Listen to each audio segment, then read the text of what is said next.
Thanks, Brent. The City of Ryde would like to acknowledge the traditional custodians of this land, the Wadamagalo clan of the Jurong Nation. The City of Ryde would also like to pay respects to the elders, both past, present and emerging, and extend that respect to other Aboriginal and Torres Strait Islander people present. So I'll hand over to Brent for the hot water for apartments. Thanks, Bonnie. Great to be here. For those of you who have joined us, this is the fourth in a series of sustainability webinars sponsored by City of Ryde. We previously had lighting for apartments, solar for apartments, ventilation for apartments, and tonight, hot water for apartments. And what can be better after a hard day's work than coming home and having a hot shower in your apartment building?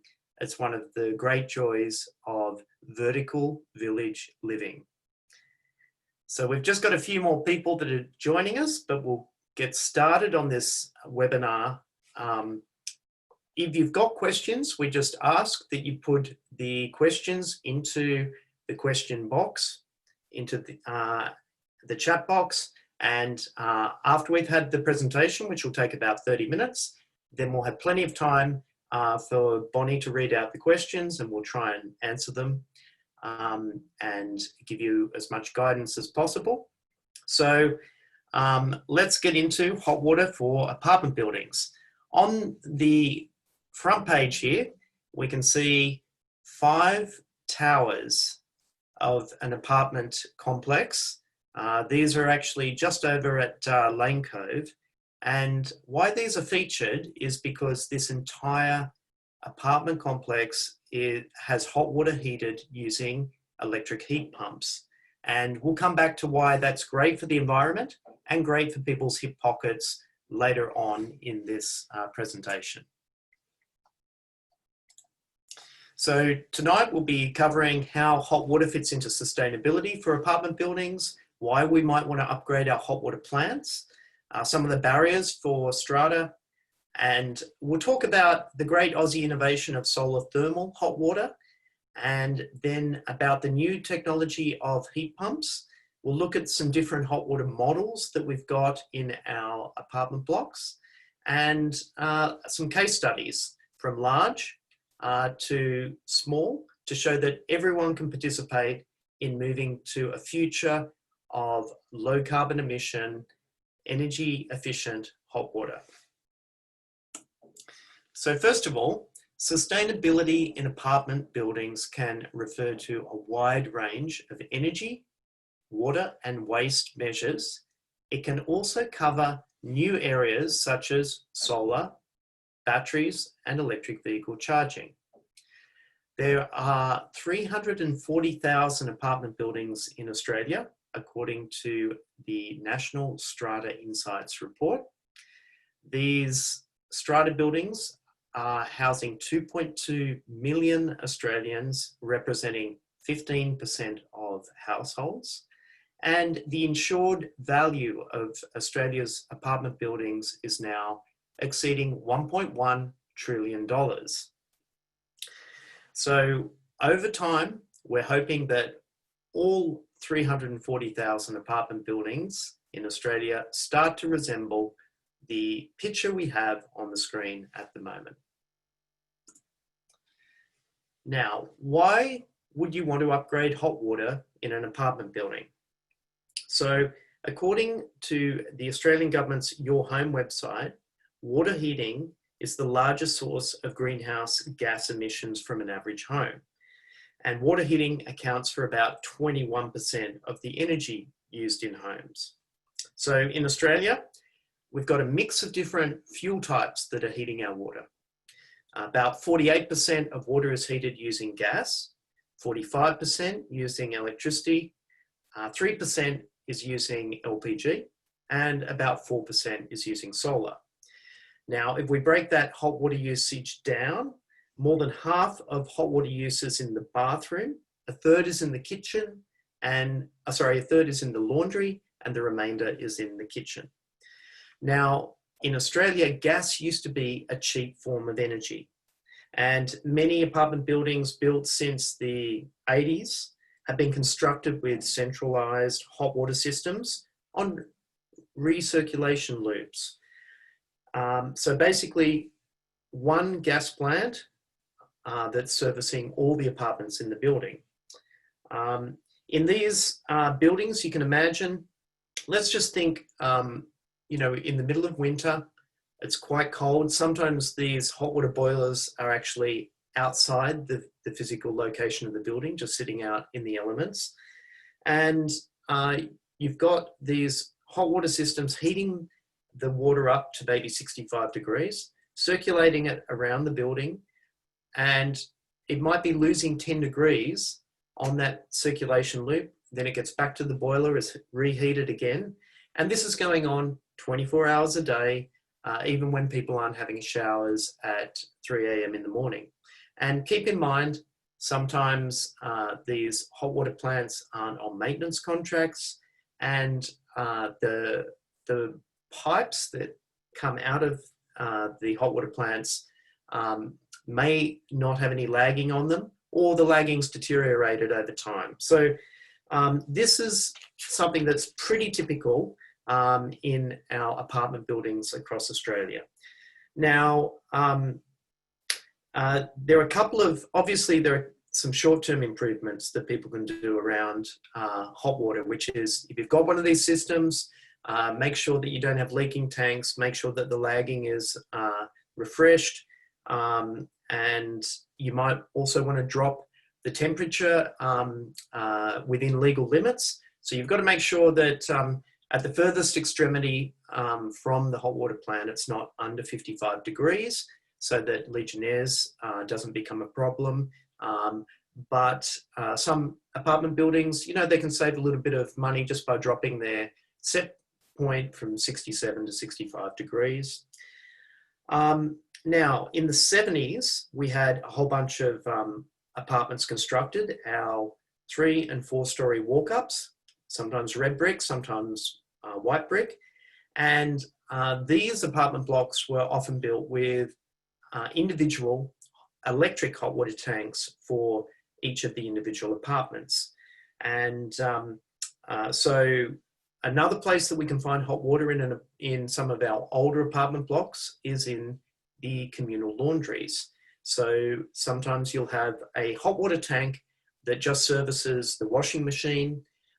We've even found a block from the 70s that's 8 stories high, has a common laundry on all 8 levels, and had 8 individual electric hot water tanks, 1 for each laundry on each level. So these are the areas where we're going to find hot water being heated inside our apartment buildings. Some recently constructed apartment buildings that might have been built in the last 10 years sometimes don't have a centralized hot water plant. They might have instantaneous gas either on the wall of the apartment or on the balcony that services each individual lot. And that might be the responsibility of the individual lot owner. Now, there's a lot of different formats for hot water in apartments, as we've just seen, but the key point is over $700 million is spent each year heating water in our apartment buildings across Australia. And energy efficient means of heating this hot water could reduce the energy required to do this down to 20% of the current level. That's an 80% saving in the amount of energy used. So we'll get back to that a little bit later. But what's the reasons we can save money for our individual lot owners, for our strata schemes through lower bills? We can move away from fossil fuel reliance and reduce carbon emissions. So some of the barriers that we've got to upgrading hot water in strata. First of all, according to that National Strata Insights report, 48% of the apartments inside apartment buildings are rented out or tenanted.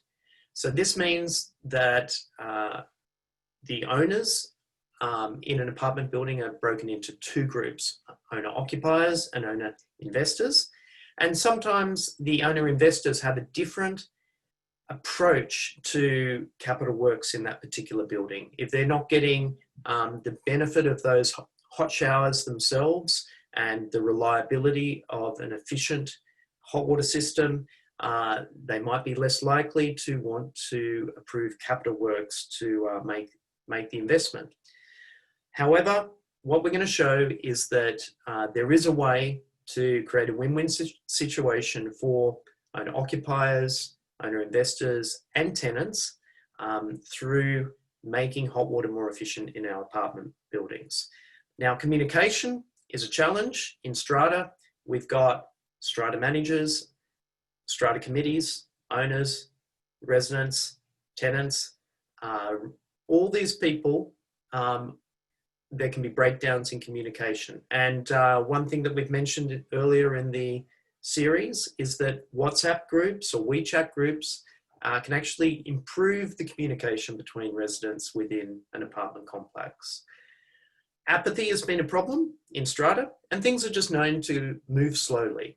And one of the challenges with hot water is that you need a certain amount of planning in advance to get new systems. So in particular, apartment blocks that have 3, 5, or we've seen 10 hot water boilers, if one of those tanks explodes, the easiest and fastest way to get a fix is call the plumber and do a like-for-like install of another gas hot water tank.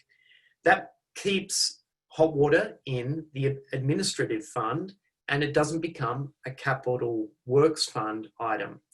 However, by planning ahead and knowing that you might want to transition off a hot water boiler system that's coming towards its end of life can allow you to prepare for a much more efficient system that might replace the type of technology that you have today. Now, there's definitely a lack of information around this, and that's what this webinar series, sponsored by City of Ryde, is all about addressing.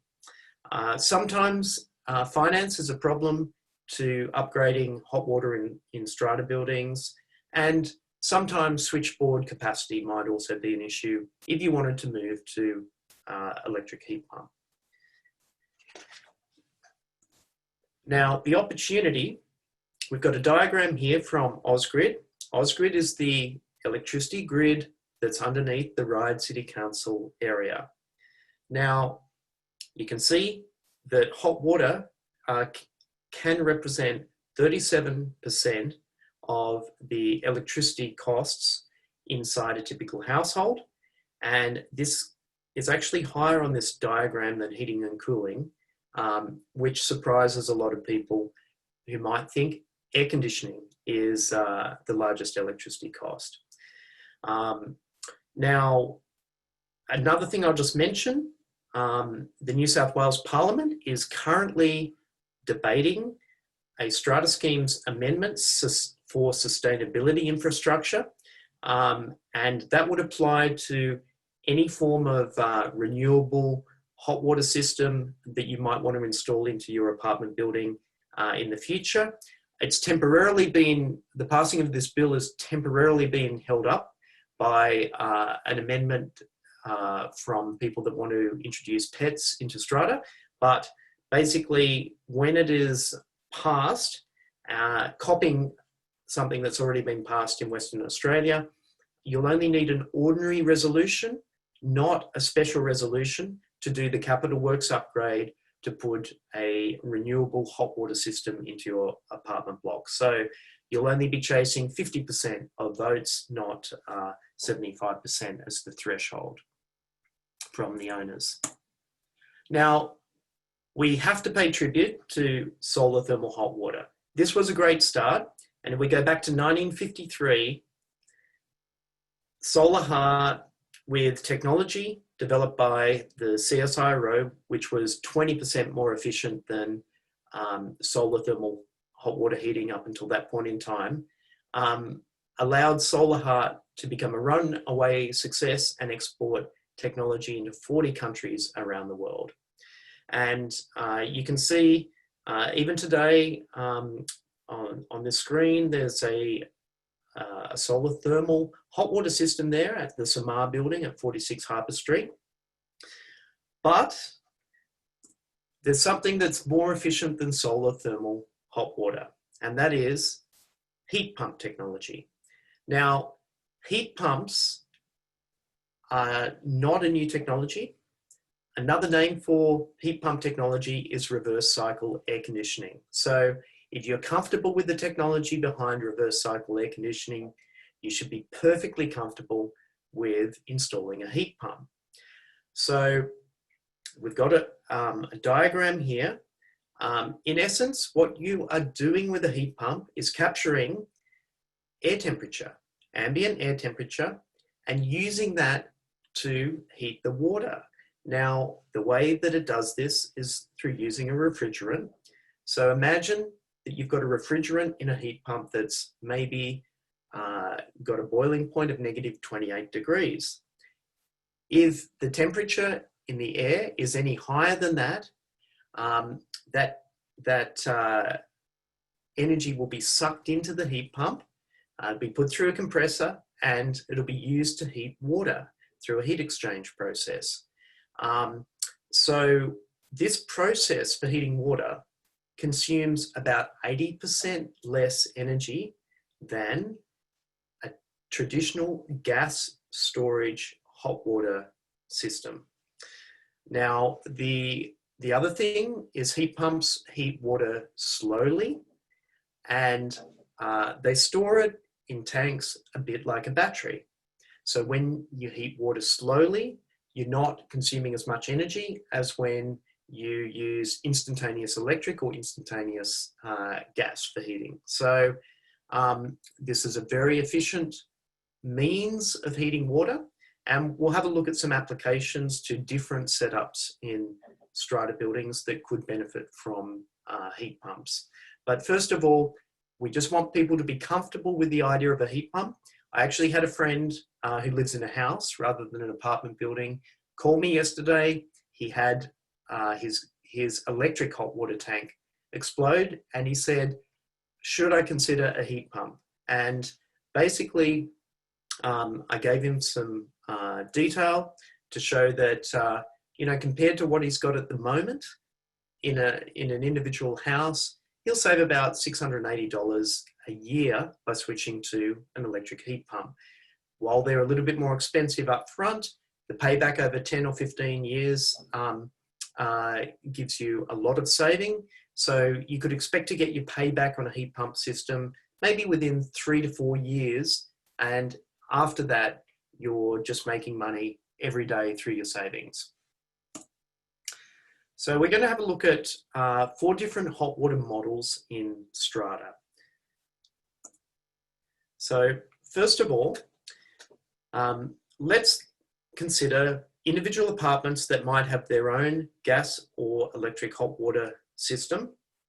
Now, if you've got an individual hot water system and you're on a ground floor of an apartment building, or you have a courtyard, you could consider installing an electric heat pump. If, for example, you have an electric hot water system underneath your sink in your apartment, then a heat pump would not be the right technology for you to look at. That's because heat pumps expel cold air, and the cold air needs to escape somewhere. So they need to be in a well-ventilated area. If you're on the second or third floor and you've got your own electric hot water tank today, you could get some efficiency by moving to an instantaneous gas, for example, a Ryde instantaneous gas system attached to the wall of your unit. But of course, you need to have gas connected to your apartment building to have that option. The noise from a heat pump is similar to an air conditioning system. So that's one other thing that we have to consider when we're in communal living in apartment blocks or in a strata environment. Next, we're going to look at a centralized gas hot water system which has user pays billing. Now, we're looking at this as a reference model, as something that a number of apartment buildings have today. And I'll just walk you through this model so that you get a feel for how it operates. Now, in the picture, we can see a gas hot water plant. Sometimes it's in the basement, sometimes it's on the roof of the building, sometimes it's outside the building. With a gas connection coming in and cold water coming in, you'll have a separate gas meter for that hot water plant, and a recirculation loop going around the building. Now, there is a hot water meter for each individual apartment in this particular model. And the hot water meter measures in litres the amount of hot water that passes through that hot water meter to enter into the apartment. Now, what few people realise is that there's a company called Gemina. Gemina is in New South Wales, is a state-sanctioned monopoly on gas distribution and meter reading. Gemina, the company, is 60% owned by the State Grid of China and 40% owned by Singapore Power. Now, this monopoly sets what's called a conversion rate for your individual apartment block. All the units in that particular apartment block are subject to the same conversion rate. And the way they work out how much gas was consumed is by measuring how much hot water passes through the hot water meters into the apartments and using the conversion factor as a formula to work out how much gas would have been consumed to heat that water. So in a building like this, keep in mind that even though you've got a user pays billing model, the way that the amount of gas is estimated to come up with what goes on your individual apartment bills is subject to a formula. It's not actually based on the real amount of gas that was consumed to heat that hot water in your apartment block. It's just a rough estimation model. So the way that Gemina works in this distribution network is that they are responsible for doing meter readings, and then each individual apartment owner in a building such as this can choose their own hot water gas supplier. That could be an Origin, an AGL, an Energy Australia, or a number of smaller competitive suppliers. And Gemina sends the data from the meter reads to your chosen energy retailer, who then bills you and provides you with customer service around your gas hot water bill.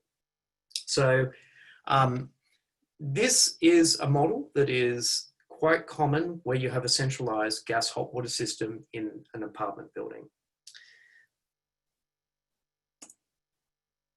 Now we're going to look at how an apartment building that might have been on that previous model could switch to a centralized heat pump hot water model and still maintain user pays billing. So in this diagram, you can see now that the common area electricity meter is feeding the heat pump hot water plant at the bottom. Keep in mind, you may actually install a sub-meter on the heat pump system in order to get an accurate amount of electricity from the common area meter, which is used for the purposes of heating hot water. And that sub-meter can be used to create an equitable model for owner investors and owner occupiers. We'll come back to how that can work a little bit later. Now, in this particular model, you've got something called a billing service provider, which is not Gemina. It might be a third-party company, such as, say, Wing Connect, that is responsible for doing all the meter reads for all the individual apartments on their hot water meters.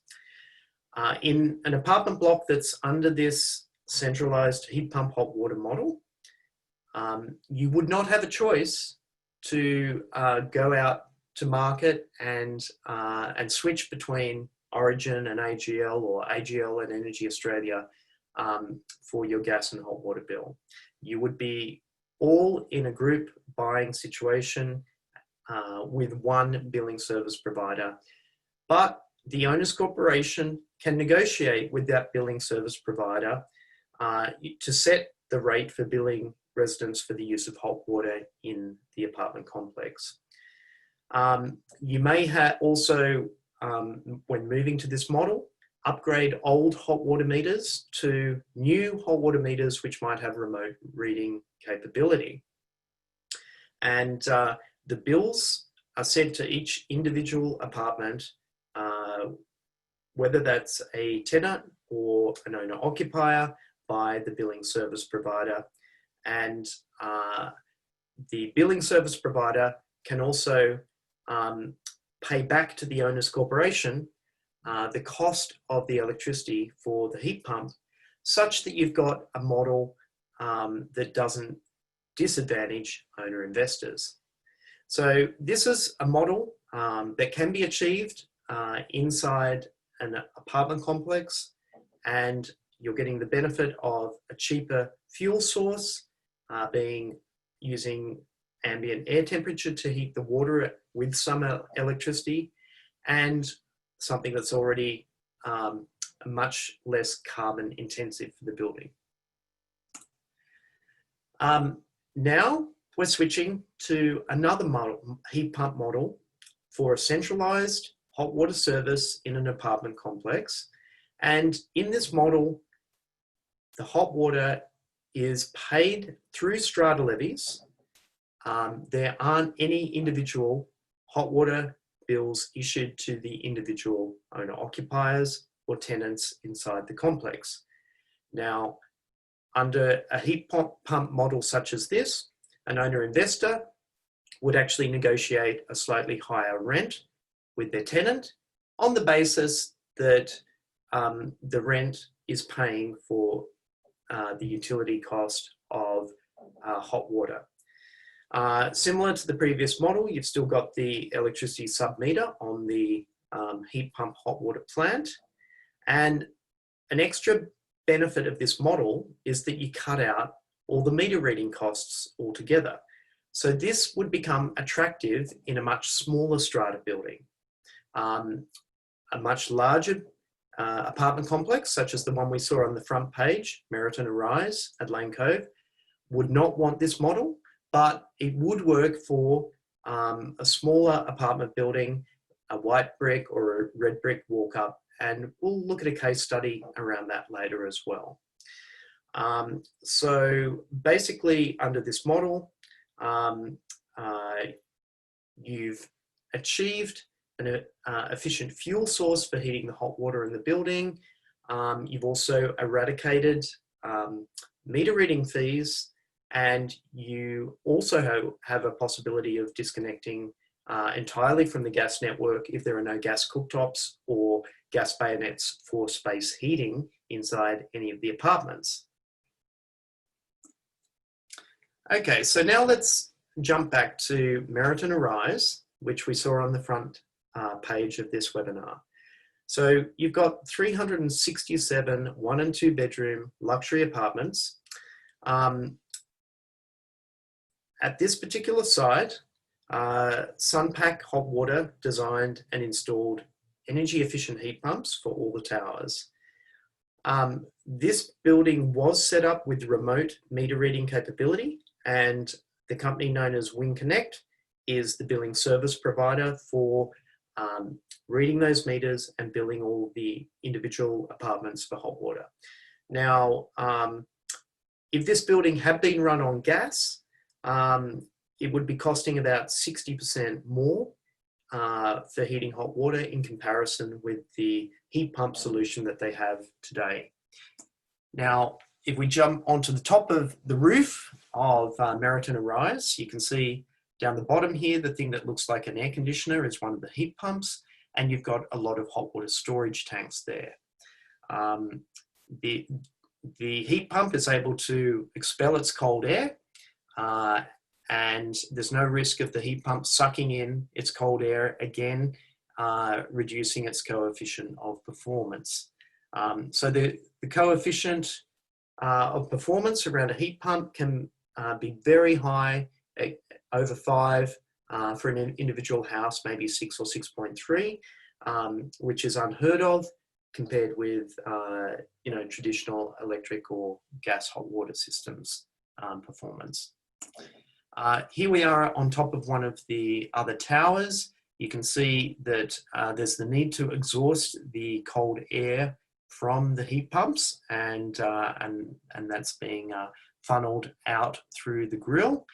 Some more storage tanks to the left. Now, if we jump down into a smaller apartment complex. So this is Generation W, which is located in Woolloomooloo. 35 apartments across 5 buildings in a converted wool shed. Back in 2018, one of their gas hot water boilers started leaking. Now, an apartment complex that gets the first leaking hot water, gas hot water boiler can actually run for a period of time. If you've got a bank of 3 or 4 gas hot water tanks, you can run the apartment on 3 usually rather than 4 for a month or 2 without creating too much extra stress on the operating tanks. This gives the building the time to investigate getting a heat pump solution and decommissioning their existing hot water plant. So this building got 3 different quotes. They decided to install 6 integrated heat pump and storage units. They didn't have any gas cooktops or space heating, so they disconnected gas entirely from the premises and escaped the Gemina meter reading monopoly entirely. So a heat pump project here cost around $60,000, savings of about $15,000 a year, payback over 4 years. So this is what Generation W's central gas hot water plant looked like before the upgrade. 4 gas hot water tanks with the flumes to exhaust the gas.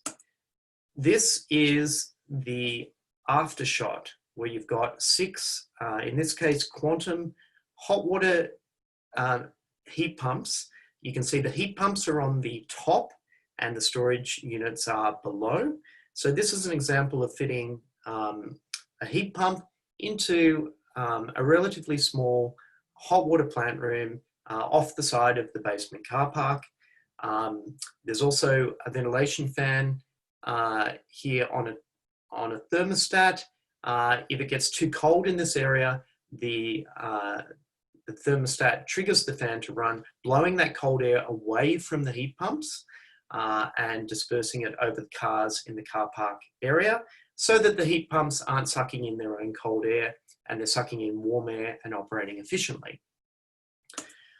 Now we'll move over to 17 Grasmere Road in Cremorne. So this is 15 apartments across 2 buildings. We call it your typical white brick wall cut from the 70s. They actually had something unusual for a building with just 15 apartments. They had 2 gas hot water boiler rooms, 1 for each of their blocks. And they had 2 by 260 litre gas hot water boilers in each of their hot water plant rooms. Now, what they did was they installed 2 generic heat pumps on the wall of the building with a new pipe to take condensation away from the heat pumps and put it down a drain. They disconnected gas from the hot water plant, and they're trialling hot water paid through strata levies, which I should have mentioned Generation W as well. Also trialling paying hot water through strata levies as a service. This obviously works where you've got a fairly high proportion of owner occupiers in the building. So this is another example of an apartment building that's escaped the Gemina meter reading monopoly entirely. Now, the cost of the 2 heat pump systems here, about $30,000. After they got a $4,000 federal rebate. Payback a little bit longer here because obviously they bought 2 heat pump systems for just 15 apartment buildings. So about 7.5 years. They've got a plan to put solar panels on the roof of their building. After they've done that project, the combination of solar panels, solar photovoltaic panels generating electricity on the roof, and powering one of two heat pump hot water cycles that are occurring each day will actually drive the payback down to about 6.3 years for this building. So just to give you an insight into these heat pumps, basically they'll run one heating cycle that might run from, say, in summertime, 4.5 hours, in wintertime, maybe 6 hours to heat the water. And you would run that like from midday to about 6 o'clock so that there's a full tanks of hot water for people arriving home from work. And then that hot water is used up, and then there's another heating cycle with the heat pumps through the night time to fill up those hot water tanks again, ready for the morning rush as people get up, have a shower, use the kitchen before they head off to work. So the combination of solar photovoltaic panels on the roof of an apartment complex and an electric heat pump can get you the theoretical cheapest hot water available in strata. And I'll just give you an insight. We're laying down a challenge to a strata building that wants to move ahead with this. So if I said to you, how do you feel about paying $1.33 for each litre of hot water under a bulk hot water deal with a very large energy retailer that owns the hot water plant in an apartment building and is also charging you 66 cents connection fee, supply fee per apartment every single day, versus energy efficient heat pumps, solar photovoltaic on the roof, solar power generated locally, powering one of the heat pump cycles. The challenge is for a strata building to get the cost of hot water down to 13 cents a litre with no connection fees and no daily supply charges for any of the individual apartments. So that is basically where our apartments need to be heading in order to future-proof themselves and, empower themselves to own their hot water infrastructure and not be reliant on meter reading monopolies or large energy retailers owning hot water plant and equipment. So as we move forward, this is 17 Grasmere Road. You've got the before shots. These are the two hot water rooms with the Ryde and gas hot water tanks in them. And then after the upgrade, you can see on the wall here, the two heat pump systems. That new piping going down to the drain is taking condensation away from the heat pumps. And then inside the room in the center of the picture, you've got the larger hot water storage tanks storing that water. And this is repeated in the back room with two more storage tanks for the back block. So great work over there at 17 Grasmere Road, setting up something, showing how you can transform one of the older apartment buildings in Australia into an energy efficient apartment building that is future-proofed and ready to move ahead with renewable energy. So we've got to the end of the formal part of the presentation.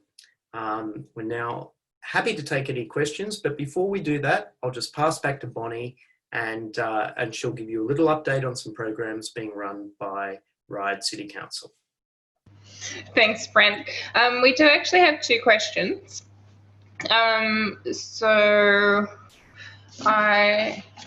Three questions. But for now, I'd just like to thank everyone who's attended this evening, and to Brent for sharing his expertise and experience on the hot water systems in apartment buildings. So this is the last part in our sustainability in apartment building series that we ran. 51% of households in Ryde live in apartment buildings, so there's huge potential for energy savings, not just for individual apartments, but also across common areas. So we hope you'll be able to incorporate some of the things that you've learnt in this series and today in your apartment.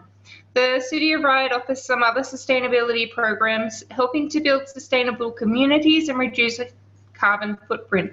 These include Our Common Ground, the Home Waste Sustainability Advisory Service, and I'll send some more information on those services in a follow-up email, which will also include the recording of tonight's webinar.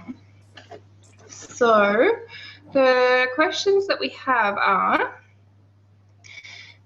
this one's from Paul. How good are the heat pump heaters in practice?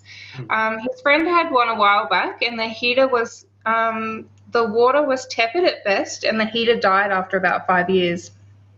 Okay, so we really need to talk about quality of components when it comes to heat pumps, and some people got scared because of this exact scenario. Now, I'll just give a couple of tips to people that are thinking about heat pumps.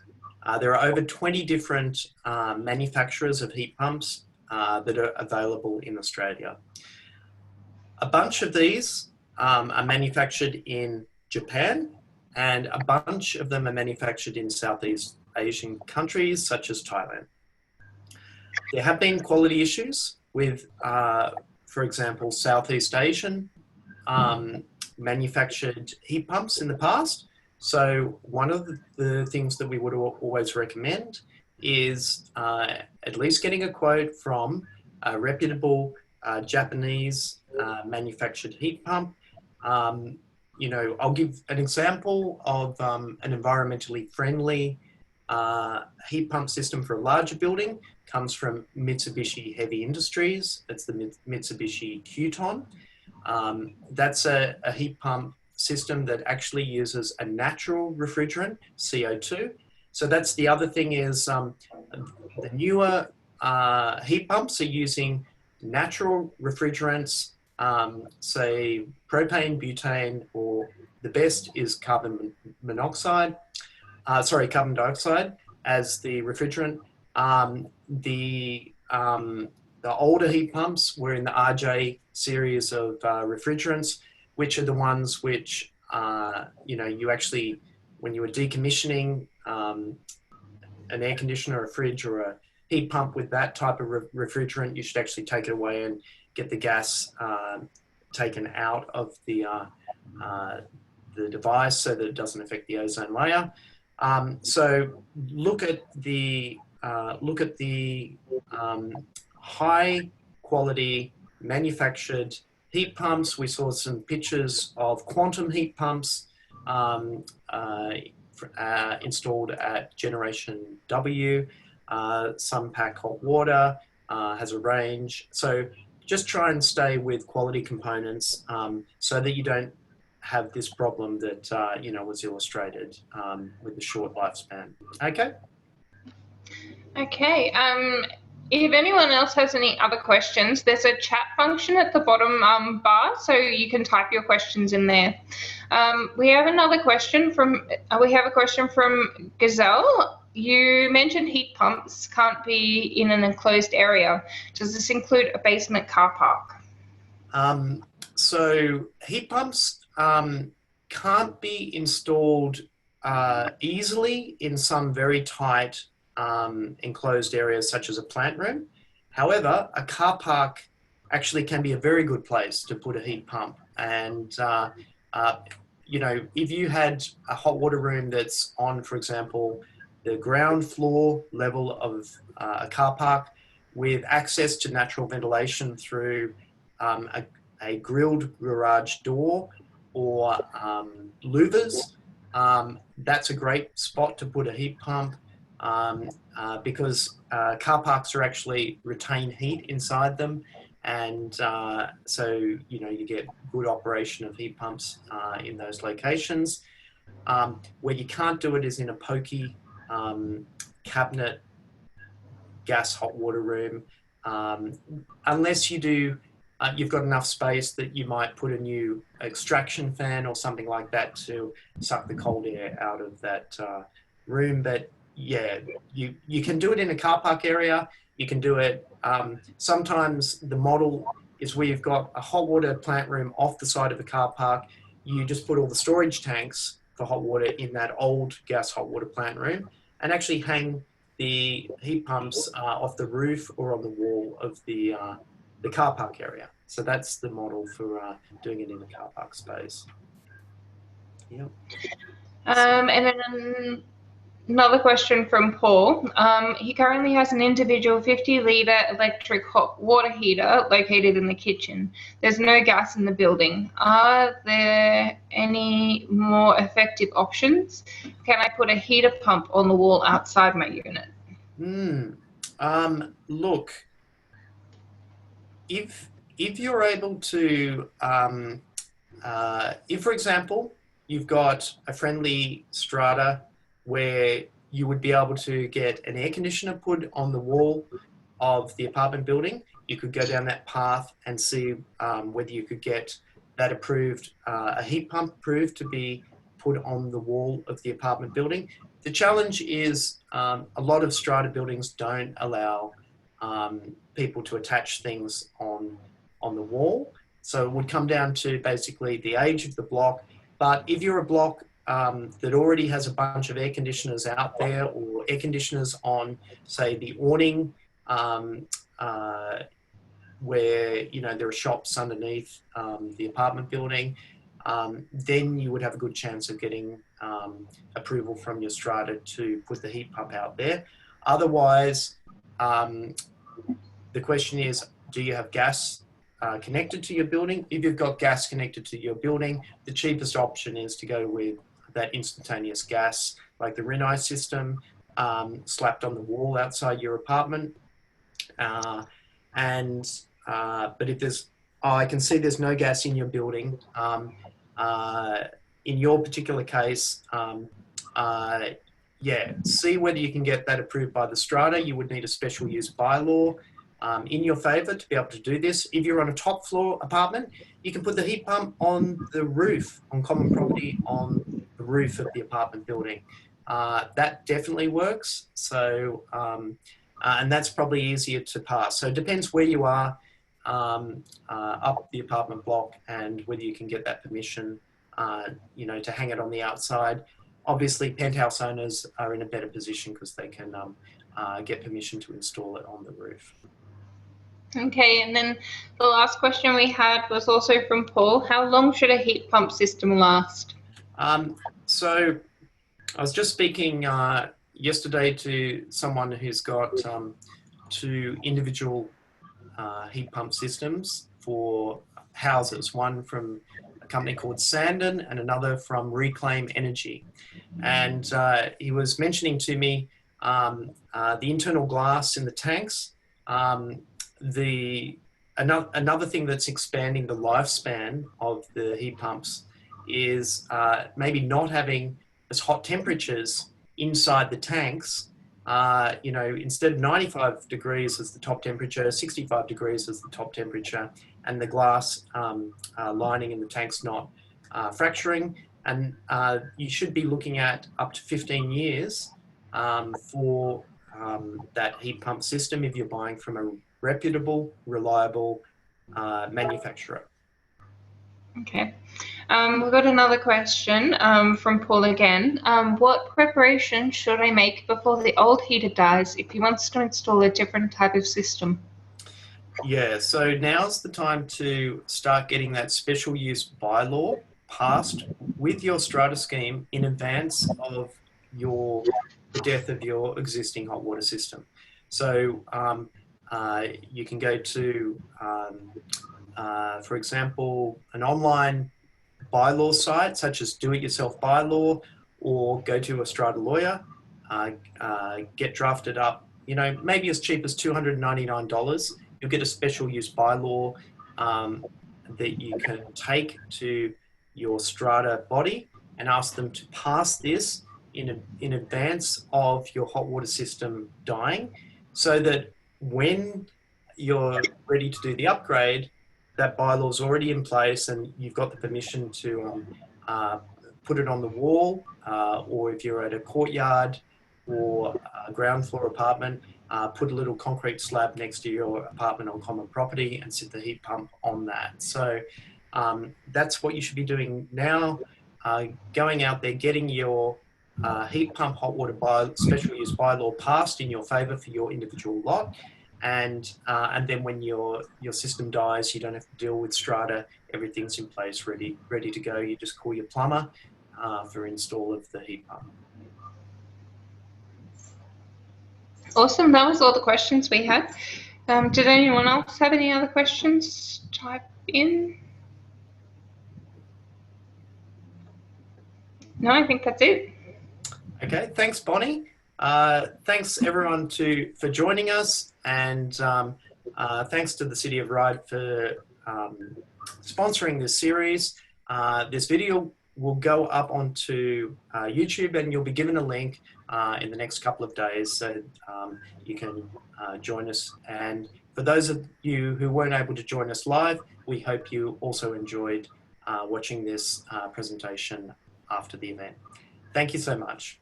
Bye. Thanks, see ya.